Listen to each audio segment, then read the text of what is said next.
and welcome back, everyone. Welcome back to our broadcast of the WardiTV Monday number 39. Welcome to the round of 16, and spawning in the top right corner of ley lines, we have our South Korean Terran player. We have the red Terran representing Team Liquid. It is Cure. And spawning in the bottom left-hand corner, we have the French Protoss player. We have the purple Protoss. It is Arrogfire. And if you're in the chat, you know what time it is. It is Gamba time. Predictions are open. Place your bets on who you think will claim the series. Best of luck in the chat as we jump into our best of three. Now, as a reminder, the player we casted earlier, Liquid Cyril, is more of an amateur player, not the pro player Cyril. That was instead of Liquid Cyril. This is Cure, of course. This is Cure. All the Liquid boys. For whatever reason, there is no in-game clan tag for Team Liquid. There should be, but there isn't, so that's why you have Liquid Cure, or you have a Liquid Clem as well.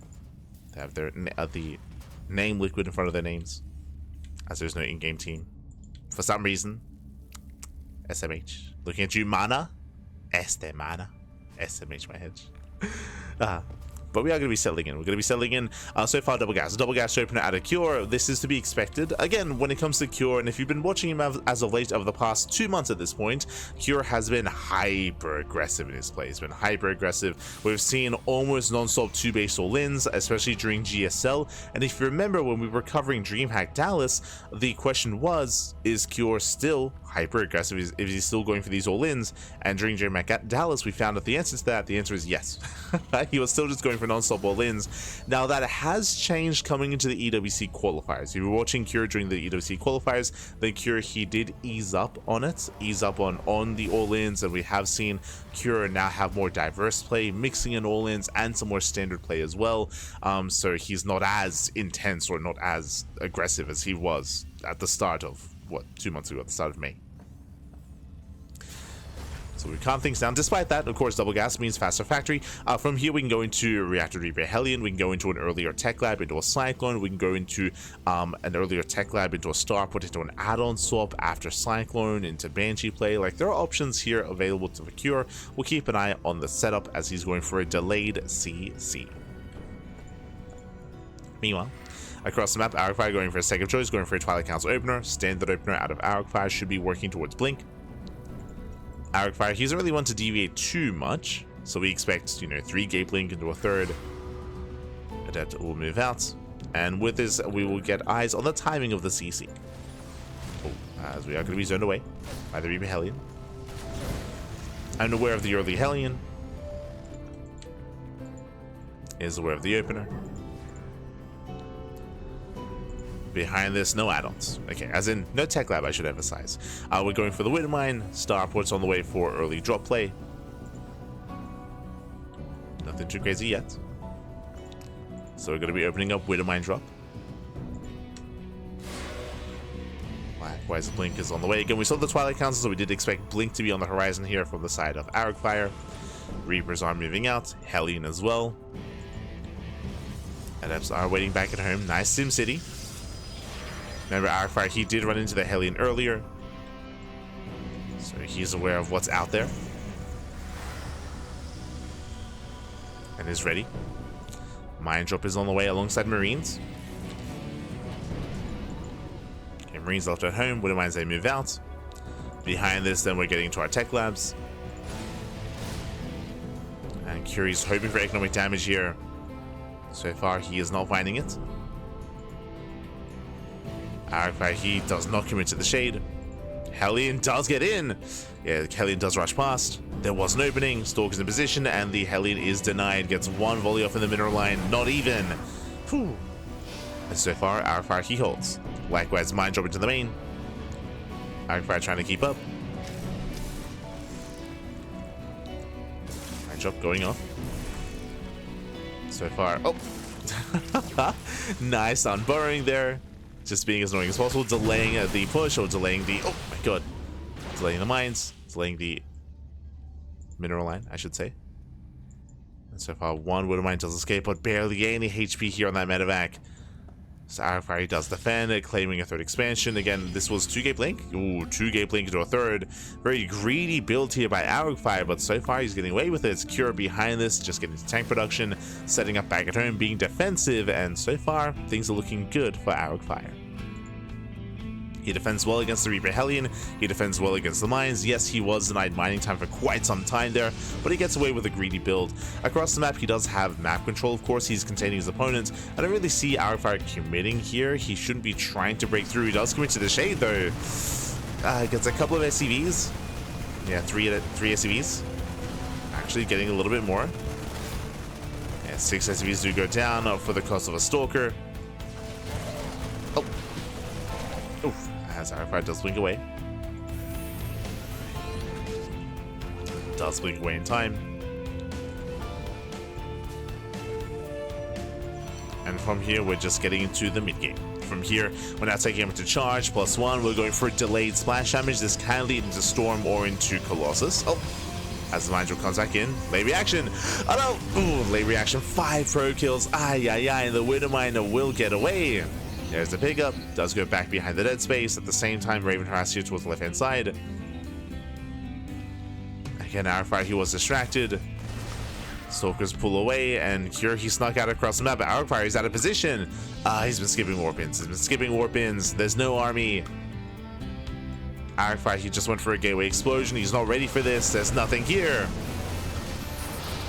Again, Arrogfire, he was relying heavily on these Stalkers to scatter and kind of move out, to delay and kind of push. He didn't see it. Didn't see it coming. Now trying to move in. Oh, he does get on top of the tank. Not bad. Gets one. Gets both tanks. He will clean this up. Yeah, we'll clean this up. Takes down both tanks. Takes down the Marines. And Arrogfire holds. Does hold on. Has been losing a lot of probes though. That's 16 probes going down. Ay, ay, ay. Now, there's a bit of a give and take here. On the one hand, has Arrogfire lost a lot of workers? Yes, he has. He's lost 16 workers. At the same time, though, Cure did just lose 2 tanks. Ideally, with that tank move out, he wanted to kill the base. You can see the base was getting low. He got rid of all the shields, he got some hull damage, but he failed to kill the expansion. So, killing 16 probes is good, but for the trade of 2 tanks in that bio army, he did want more. Despite that, momentum is still on Cure's side. Yeah, he still has momentum. I mean, he still has a larger army. 3rd TCs on the way. Arrogfire, he survives, but he's still playing catch-up. Still trying to recover. Observer moves in. Mine drop once again. Denying mining time. And Arrogfire can't afford this. Like, he's got to build back up. Bay's on the way, Colossus on the horizon. Observer does spot the move out. This time Arrogfire sees it coming. As a reminder, this was missed last time, which is why the defense was so shaky. Okay, moving in. This time Arrogfire, he's aware, but even though he knows what's coming, that doesn't mean he can stop it. We go warping in 7 zealots. How good are the mics just going to be? Curious sims in. Arrogfire gets 1 Widow Mine. Oof. Shots are going off. Yeah, the base is getting low. Okay, he does want that Nexus. And he's going to get it. Yeah, he's going to get it as well. Brutal pick off. Nexus does go down. The Zealots are cleaned up, and there's just not enough buffer. Not enough Zealots are here. And without Zealots, these Stalkers, they're so vulnerable. They're so exposed. And Cure, he will clean up every Stalker. Yeah, you just cannot fight this head on. And with that Cure, he has broken through. He's broken through, broken the expansion, the mineral line. Boys being pulled. GG gets called, and Cure takes game number 1. Whew. GG. Cure, he does take a lead in the series. Again, Cure, he had just a very strong start with the initial drop play. I say that initially Arrogfire, he was keeping up. Remember, he was keeping up with the initial mine drop and with the initial Hellion Reaper harass. But if you recall, we spoke about how he missed the move out. He missed the move outs, and not just that, but of course, there was so much damage being done with the Widow Mine drop coming back in. Likewise, the Raven harass at the natural, and then the push towards the 3rd. Arrogfire, he missed it, and he was torn apart. GG. GG, well played. And yes, even though he didn't lose that expansion initially here, he had sustained enough damage where Cure just snowballed out of control. Just got out of hand, got out of control. GG, well played, and with that, we're getting into game number 2, loading into a much more aggressive map, loading into Pylon. Again, here on Pylon, the rush distance by ground is shorter, so shorter rush distance by ground. Likewise, the bases are more exposed as well, so we could see Cure be even more aggressive this time. Did go for a double gas opener, but that led into drop play more than anything. Here, we could commit a little bit harder. That's what we're expecting. Spawning in the bottom right hand corner of Pylon, we have the South Korean Terran player, we have the Red Terran representing Team Liquid, it is Cure. Leading the series 1-0, and spawning in the top left hand corner, we have the purple Protoss player, we have the French Protoss, it is Arrogfire. Hope we get to see Sarah versus Liquid Sarah one day. Ah, true. One day.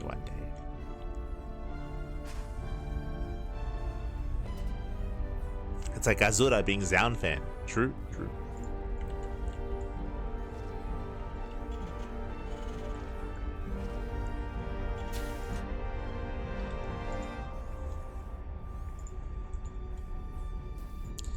So we are moving out. And again, we'll see if Arrogfire can have a bit of a tighter defense this time. Initially, things were going okay, but every time he was torn apart, he was having a hard time keeping up with Cure. And once again, double gas opener. Now, this time, as we mentioned, I do expect to see an earlier tech lab. I do expect to see an earlier commitment here by Cure. We'll see how he does diverge his build and how he does adjust.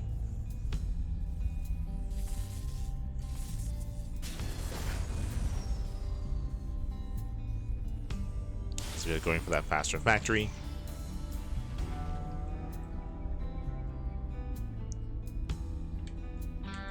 Again, we'll be keeping an eye on those add-ons.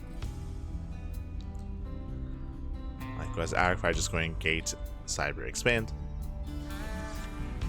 Factories on the way.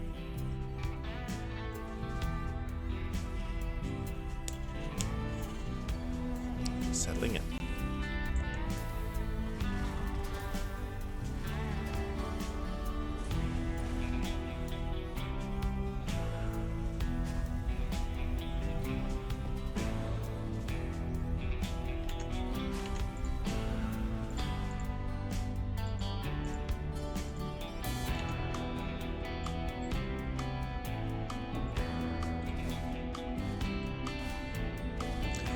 As a command center, Reaper does initially move out. Once again, so far the opener is the same, going double Reaper into the Hellion, not going for any early reactor or anything like that. It's going to be reactor after the second Reaper, just like last time. If you recall, this led into reactor marine production. It was Hellion into 2 Widow Mines and into drop play. And so far it looks the same. Well, so good. Nice around. Yeah, good positioning there from Arrogfire, takes down the first Reaper. And here we go, we are adjusting. So it's going to be Hellion, not into Widow Mines, Hellion into Tech Lab. So faster Tech Lab at a Cure. This can lead into faster Cyclone. This can lead into an add-on swap. Can lead into earlier tanks. Our eyes are on Cure. There it is. Cyclone first.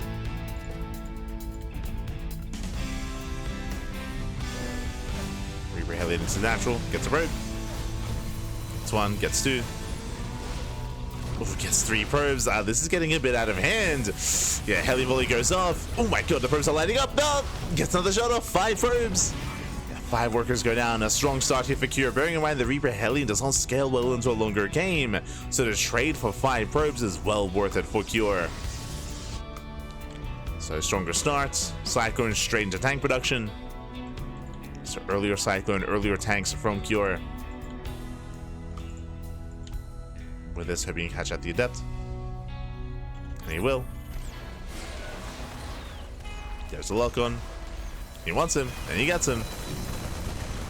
Oh, takes down both Adepts even. Aye. Both Adepts go down. Here comes the drop across the map. And Arrogfire having a much harder time this time. It's been a rougher start. He hasn't lost as many probes, thankfully, but we're getting there. Cure's boosting across. This time we have a 3-gate setup and a robo as well on 2 bases. By this point, at last game, Arrogfire, he already had a 3rd on the way. He had a 3rd in production. Not this time, though. You know what? Drop it to the main. Gets 1 probe. Gets 1 worker and gets the hell out of there. Does pull away. Robo into the War Prism. So would you see Arrogfire this time is being more aggressive? He's going to move out across the map. He's going to reinforce. Still no 3rd expansion. So much more committed here from Arrogfire this time. He's moving out. Back at home, we already have 2 tanks. Soon to be 3. Yeah, the tanks are set up. Arrogfire looking for a way in. We have, what, now 2 tanks here on the low ground. The armies are repositioning. Tanks are on siege. Stalkers, they go for the dive. Yeah, nice catch here. They get 1, they get 2, they might even get all 3. And nice juggling here from Arrogfire. Takes down 2 tanks so far. The 3rd does survive. But again, did strike just at the right moment. Or just at the right moment. When the tanks are on siege. More warpins, more stalkers, delayed 3rd, but the 3rd is on the way for Arrogfire. He's getting there. Heads towards the main. Does want the tank.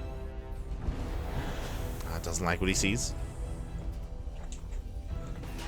Pulls away, rotates around. Boys are pre-pull to repair.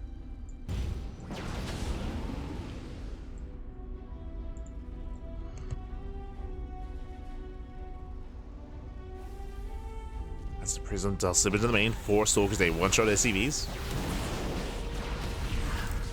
So far, 2 SCVs going down. Stim is not done. It is too early for that. And Arrogfire gets 5 SCVs. Not bad. Nice counter damage. At the same time, oh, doesn't quite get enough damage here on the low ground. But at this point, it's all about containing. At this point, just contain the Terran, claim the 3rd, build up towards charge, towards +1. No forge yet. There's that gateway explosion. We're still waiting for charge.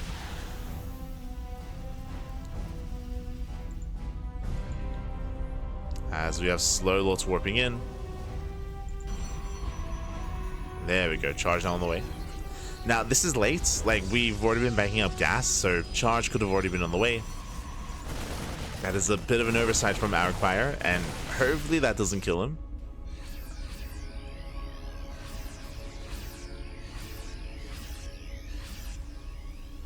Charge is late.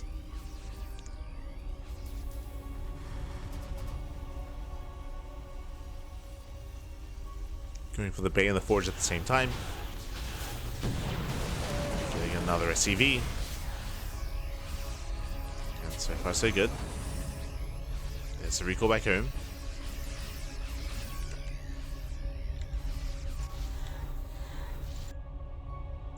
Mineral field depleted. So just taking for observers. Observers were sniped earlier. Hallucination does want the move out, and here we go. Arrogfire is getting ready. Is getting ready to charge. Is barely not done yet, but it should be done in time for the fight. Finishing up in 10 seconds.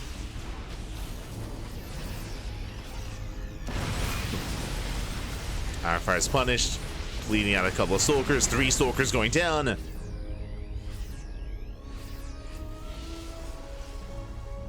And we're opening up Disruptor, not Colossus. Okay, that's a bold move. Scanning for the 4th. SCV ready.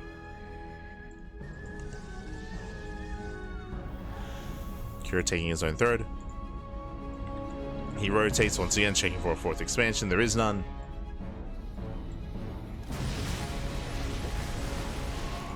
As Arrogfire, he does have that 1 Disruptor. The 1 Nova. Widowmines are set. Arrogfire caught on the low ground. Trying to push up. Does take down the tank. Nova goes off. Decent connection. And looks like Arrogfire, he has enough. Yeah, he has enough Zealots. Oh, we'll lead out the Disruptor though. Expensive trade. 21, nice kiting here from Cure. Oh my god. Takes out all the Zelts, he wants the Stalkers as well. And Cure does take the fight, takes on the charge lots. A lot of Stalkers going to be going down. A brutal target firing, getting 2 more Stalkers. And then he pulls away.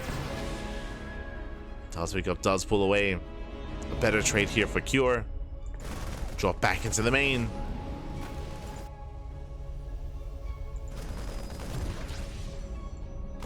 Again, Arrogfire just having a hard time keeping up.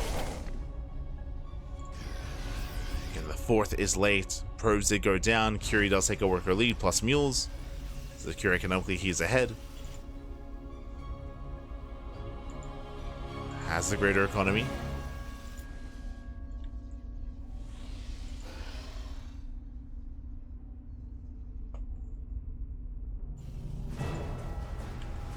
And it's going to be a tough fight here for Arrogfire. He just has bled out too much. With Disruptors, there is a chance to catch out the army and to surpass even a greater army supply as well. You can be down 20-30 supply and still take a fight with Disruptors. But Arrogfire, he needs time for that. He needs time for the Colossus, then back into Disruptor production. And Cure, he's moving out. Like, Cure is just not going to give him that time.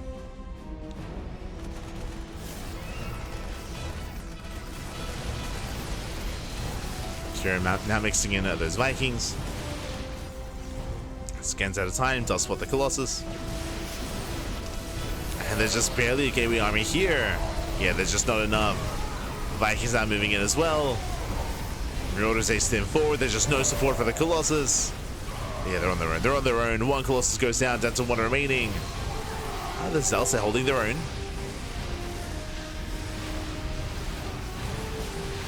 Zelts are doing what they can. Vikings, they take down the final Colossus. And it's almost a purely Marauder army. There's 1 Marine. And GG gets called. Cure just has too much. He will overwhelm. And Cure will take the series 2-0, advancing on to the quarterfinals. GG. GG, well played, Cure. He will claim the series. He will advance on. Again, Arrogfire, he just had a really hard time keeping up when it came to the early pushes. I will say he was able to at least do some counter damage when it came to his early Blink Stalker aggression, but even then, it just wasn't quite enough. We saw that he just had sustained quite a bit, or just too much damage early on. Likewise, the fight outside of the base was very close, but very brutal, losing that first Disruptor, losing all the Stalkers, losing all the Zelts as well. Just some really rough fights there for Arrogfire, and with that, GG. GG well played. Cure did overwhelm. Again, it's one of those things where on Pylon, you just have so little room to breathe. The rush distance by ground is just so short, so the attacks hit so fast and so hard, and Arrogfire, he needed time for extra warp ins, just didn't have that time. Have that time. Too many losses early on. GG well played. Again, Arrogfire, he delayed his 3rd and delayed his 4th base this game, intentionally so, and wasn't quite worth it. But we have a next series. Exclamation mark be in the chat to catch up with the brackets, to have a look at what's been going on.